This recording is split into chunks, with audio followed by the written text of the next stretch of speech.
What up, y'all? This is the real Rick Ross, and I'm building in the streets. What's going on, world? G.O.M Flamez, building in the streets, man. Here at the Artist Bloc, okay?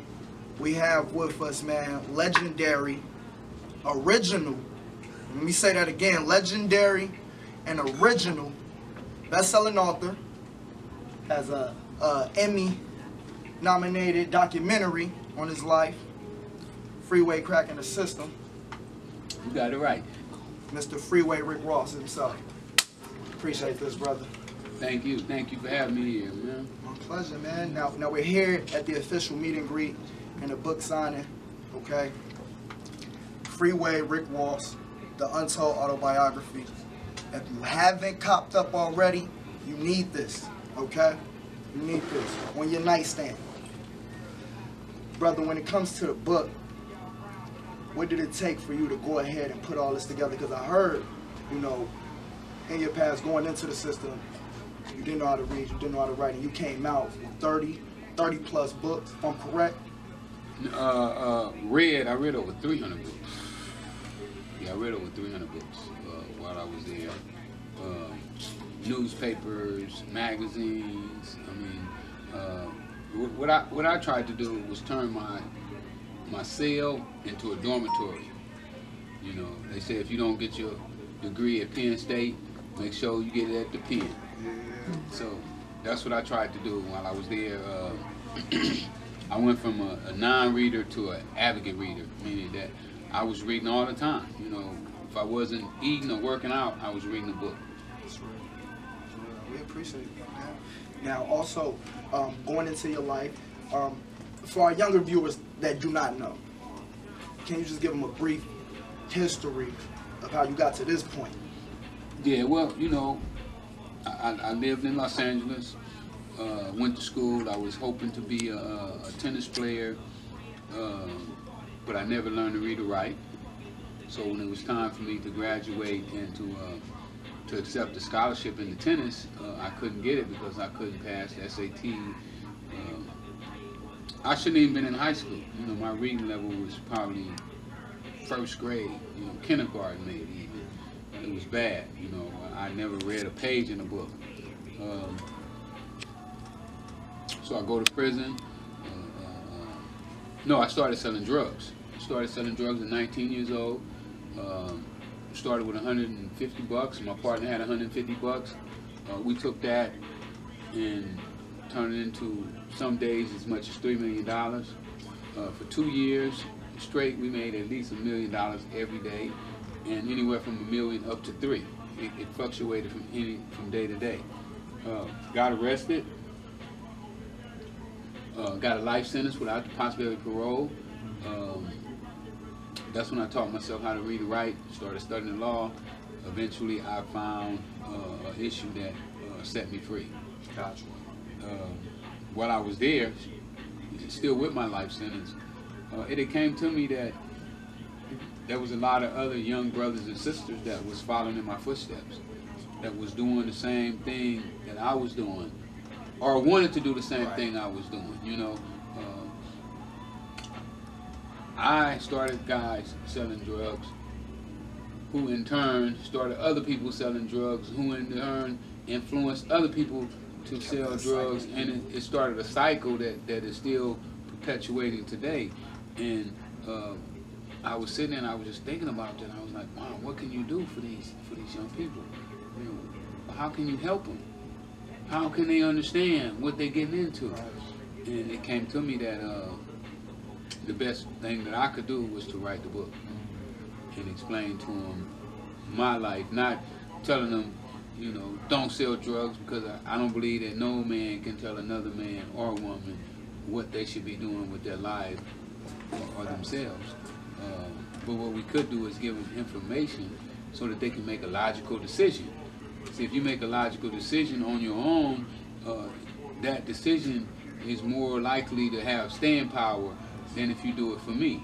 You know, because I say, you need to quit using drugs, and you say, okay, well, while Rick's around, I ain't gonna use drugs. But when he leaves, I'm gonna be right back to my old self. And I thought that it was more valuable for people to make their own minds up and come up with their own solutions and answers. That's love.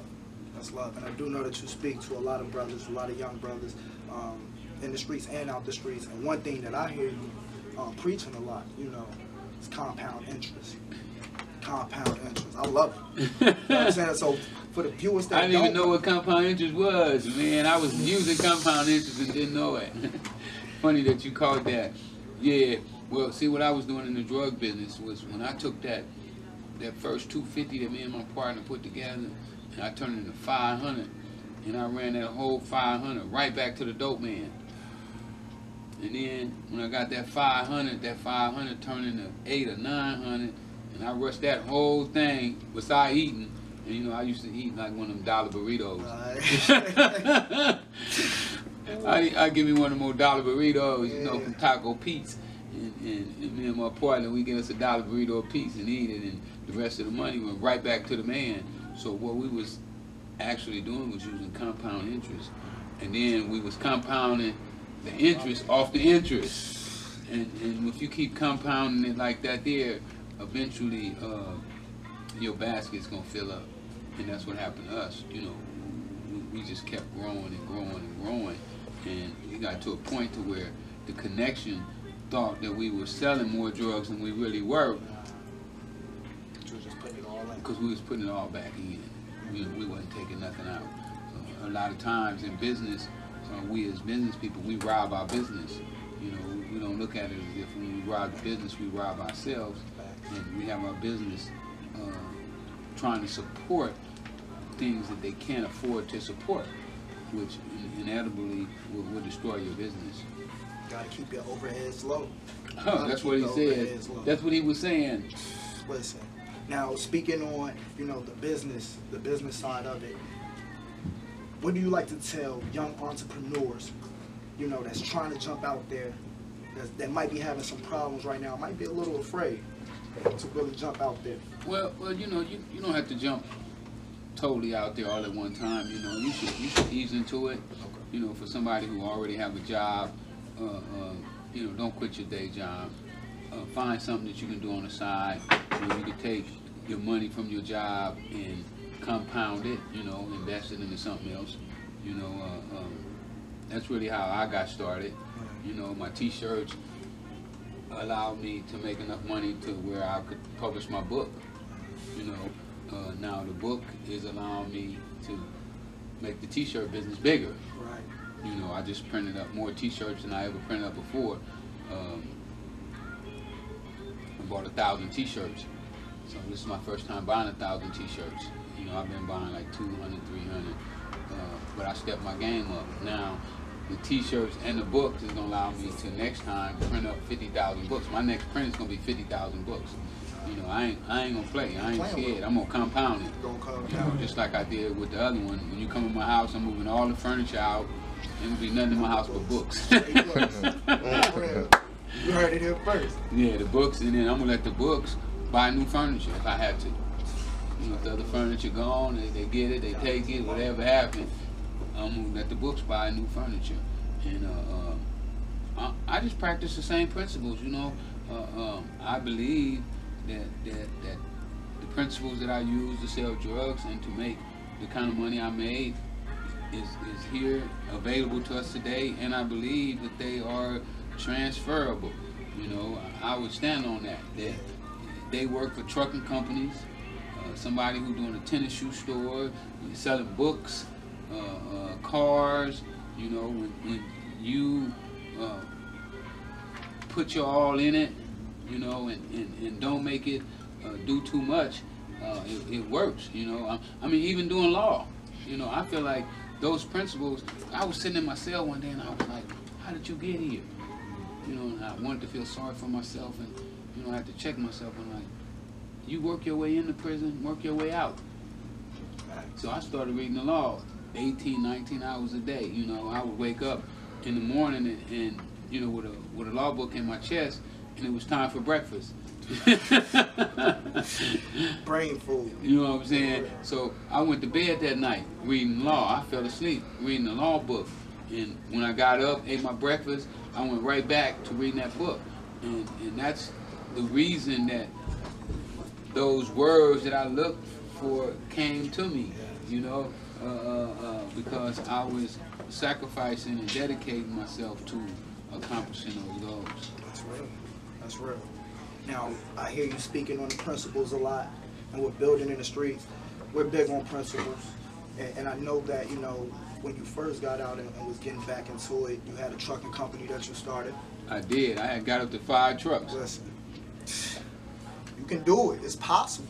I got up to 5 trucks in less than a year. I started with $4,500. I bought one old truck. I went out myself and learned how to work on that truck. I rebuilt it, rebuilt the motor, and I learned that. I never been to mechanic school. I just got out there with the mechanics.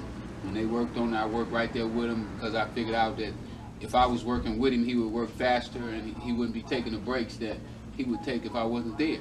So it got to the point to where me helping him so much, I saw what he was doing, and then I was able to copy what he was doing, and I learned how to work on trucks. So after that first one, I was able to work on the other ones myself, and that allowed me to buy trucks that was wore out and beat up, that I could take my time and my energy and rebuild them for the fraction of the cost what it would cost to have somebody else do it.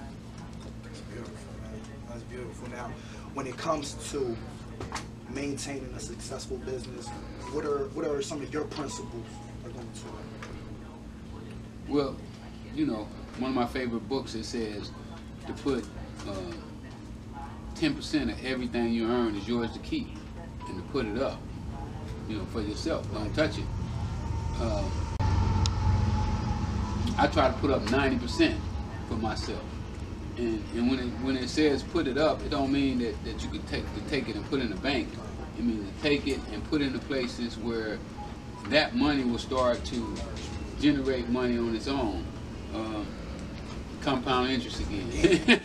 Again, y'all gonna see it at the bottom of the screen right there. Compound interest. We're gonna pound that into your head. So, you know, when you read my book, you will see where Bishop Noel Jones summed it up, and he said, I didn't care what people thought about me. I didn't care about what kind of shoes I was wearing, what kind of clothes I was wearing, what kind of car I was wearing. I wasn't concerned with what you thought. The only thing I was concerned about was accomplishing my goals, to make sure that the money that I made went to a place that it would replenish my business aspirations. That's dope, man. Our younger viewers, we have some that, you know, they hear the name Rick Ross, they hear the name Freeway, and they think of other gentlemen. How do you feel about this with the younger generation? You know, because a lot of our older followers, they know who you are. A lot of the older brothers and sisters in the world, they know of you. But the younger generation, and I know you speak to a lot of the youth, you know, how do you feel about the way that they, you know, look at well, you know, it's been employed by the record labels, you know, to make people believe certain things are true.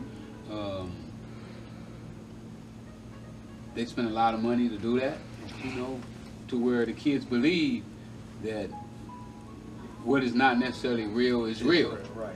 You know, because they make money off of that. You know, they can't make money if you know that what they're saying is not true and accurate. So I think that it's wrong to promote those messages to young people. Because when they hear that these guys made their money selling drugs, they believe that it's easy, that you can go out and sell drugs and then parlay that into a record career, which is almost impossible. You know, you would almost hit the lottery before you can become the next Jay-Z or Lil Wayne or one of these guys. Almost impossible. The odds are against you, extremely against you. So when they have these guys saying that this is how they made it, then guys will go out and sell drugs in order to take the money and parlay it into this career that at the end of the day, Def Jam Records is going to give them a record deal, and they'll go off and live happily ever after, which is totally the opposite. You know, most drug dealers don't get rich. Right. Most of them wind up in prison or dead. So to set people on that path, I believe is wrong. Now another, I want to say, injustice that I feel, you know, came to you after you got out. I know that you were looking to put a movie out, and all of whatever it was. It ain't real. Right. How did you feel? Well, you know, I was disappointed. I was disappointed in John, you know, because I thought me and John were friends. And for the record, for those that don't know, I'm trying to sing it to him. That's but like you were saying, you know, we know each other. I mean, his number's in my phone, and he got my number in his phone, and we have mutual acquaintance, and we even had lunch together before, and we talked about him directing, you know, my movie, and for him to go out and do a movie or a TV series about LA, 80, drugs, CIA. I was like, wow, you know, you didn't even call me. You didn't even sit down and interview me. You know, it's like, how could you? You know, how could you do that? You know, not call me and say, man, I know you know more about the 80s and drugs than anybody. Get on board. You in there. You want to be on board, you know. But I know he ain't making the decisions all the way either. You know, he got people behind him, you know, that's telling him what to do. But at the same time, I don't know if he should have been involved with the project, knowing that me and him had talked about already the same thing. Yeah, I definitely feel that was a huge, you know, flop on his part. When it comes to the youth, you know, it's a lot of kids that, and I speak for the youth a lot. We do a lot of stuff for the youth because, you know, they're the future. No doubt, no doubt. They're the future. So what can you say to the little boys and the little girls that are hearing these messages, are seeing these messages on TV, that think that this is cool, you know, because someone that came from that life, someone that has made it out and transitioned into something deeper, they have to look up to that. They have to respect that. What do you say to them that's thinking about? Well, the first thing, you don't want to do 20 years in prison. You know, 20 years is a long time. You know, people could say, "Oh, you did it." Yeah, but it seemed like it was forever. You know, it was times that you never think that you were going home. But at the end of the day, there's so many other opportunities out here for young people right now.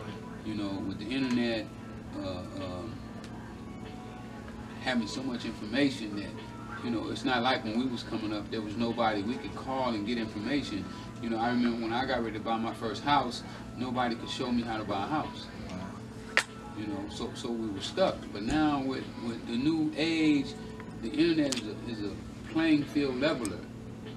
You know, it levels the playing field. It makes everybody on the same level almost.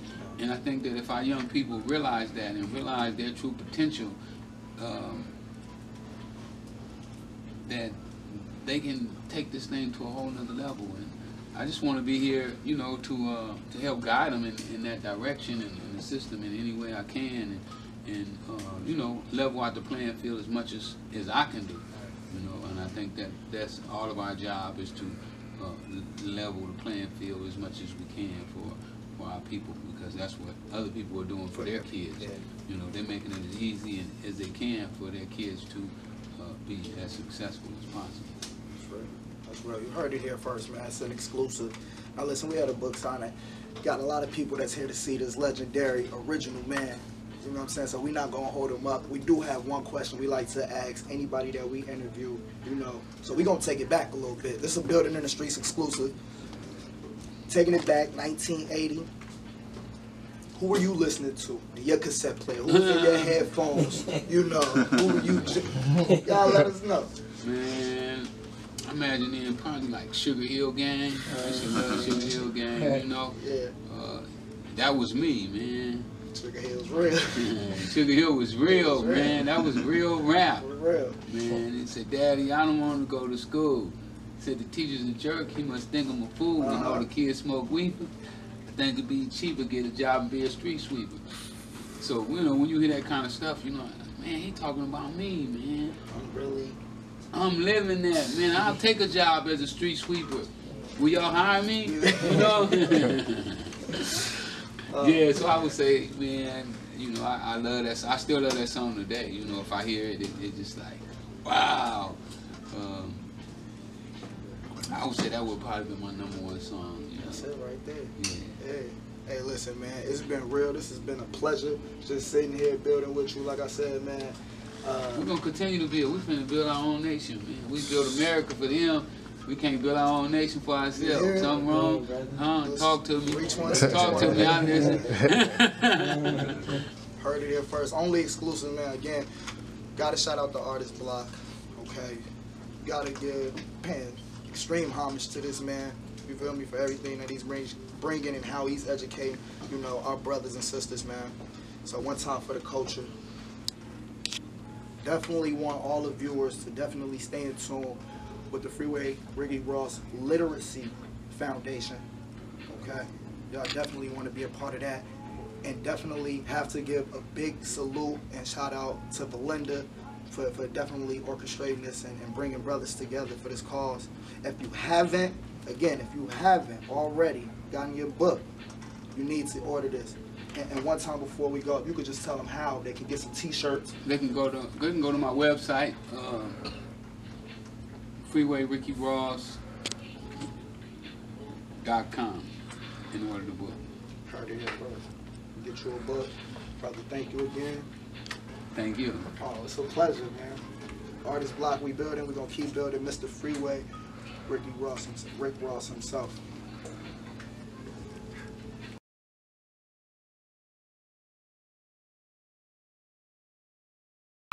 Mike Slim, Mike Slim, K-E, yep, Slim. S-L,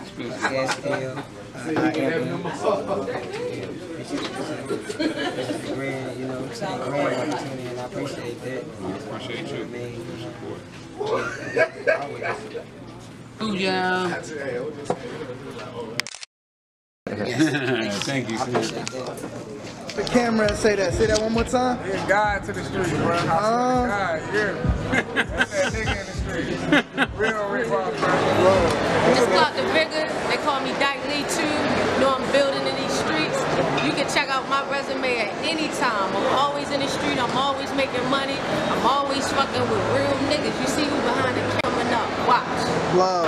It's your boy Echo, man. We here holding down, man, North Carolina, man. You know what I'm saying? I'm on the road every day, non-stop, pushing this book, the Ghetto Bible. You know what I'm saying? Yo, look, man. Much love to y'all, man. The pilot show is love.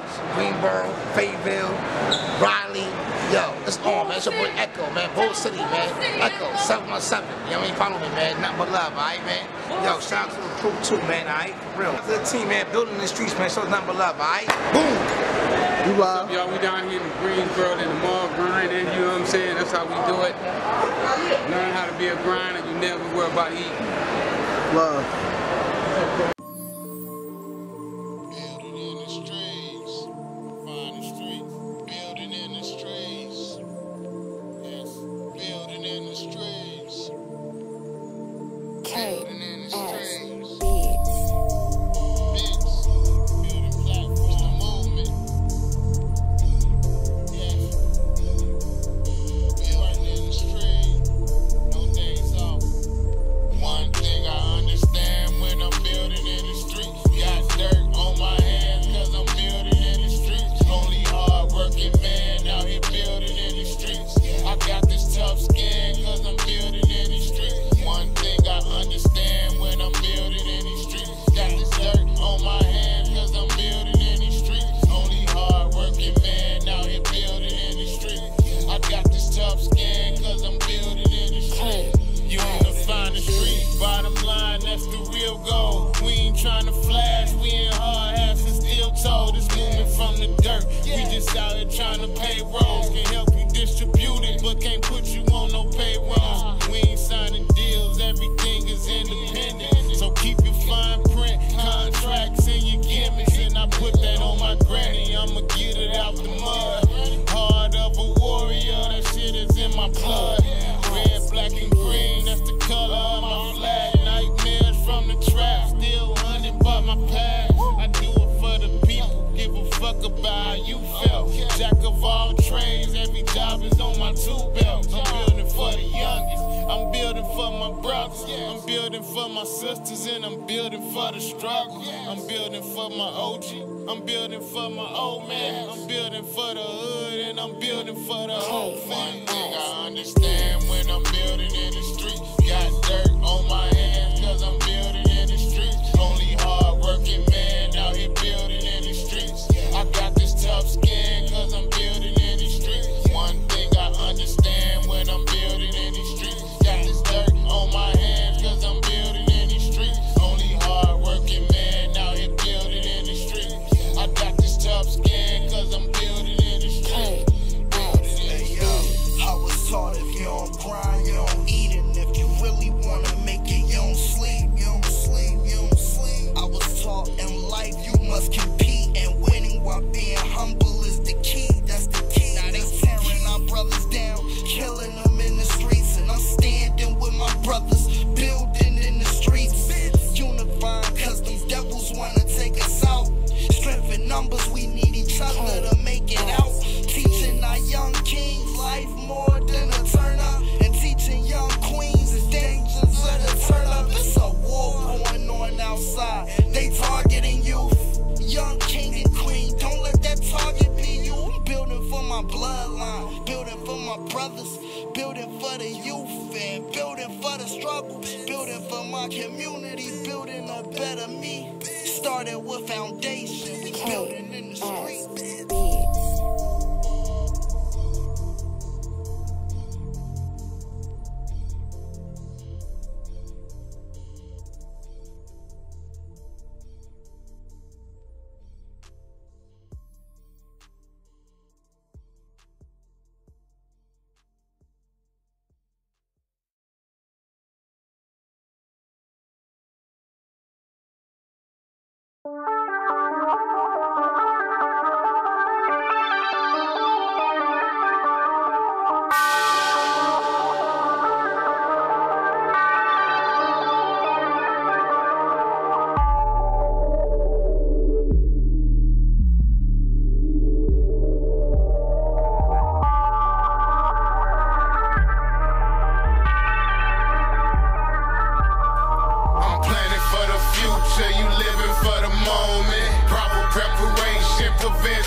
My nigga second went from who? We the goddamn truth.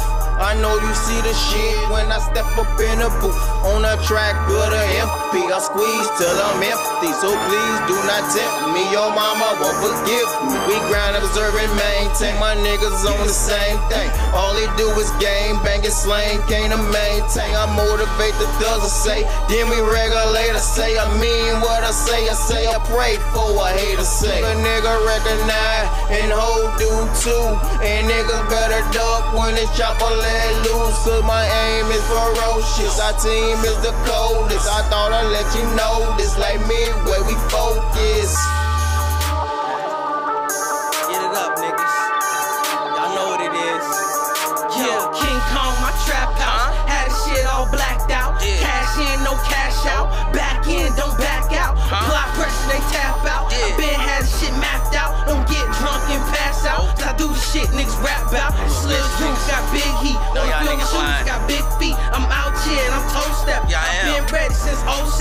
Don't preach to me, you no rep. I seen your ass on coke heaven. Ain't built nothing, ain't gave nothing. Just fall back, ain't no blessings. Grade me, I grade out. Play me and get played out. Ain't made man, but I made out. You went home and I stayed out. That hard work done paid off. I'm too strong, I flex short. Come through on that short. A dope boy success story. Success, nigga. Proper preparation. Get on your motherfucking P's, nigga. I'm planning for the future, you living for the moment. Proper preparation prevents poor performance. These niggas out here lacking, they ain't really on it. Proper preparation prevents poor performance. I don't need my second win, I increase my endurance. Proper preparation prevents poor performance. I was blessed by the game, my hustle been anointed. performance. I've been about my P's, what the fuck is you doing?